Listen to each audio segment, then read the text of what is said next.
Hi guys, welcome to HardReset.Info channel. Today I have Samsung Galaxy A25 and I want to show you how to manage your Google passwords on this device. Our first step to do that is from main menu we must go to the Google Chrome.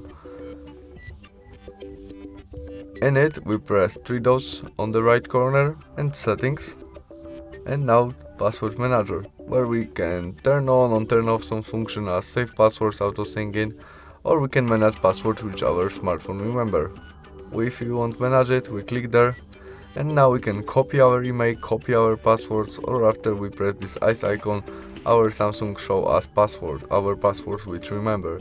We can delete it by this trash icon and confirm by delete, or custom by we tap there and we can write something to custom it. That's all. Thanks for watching. See you soon. Bye.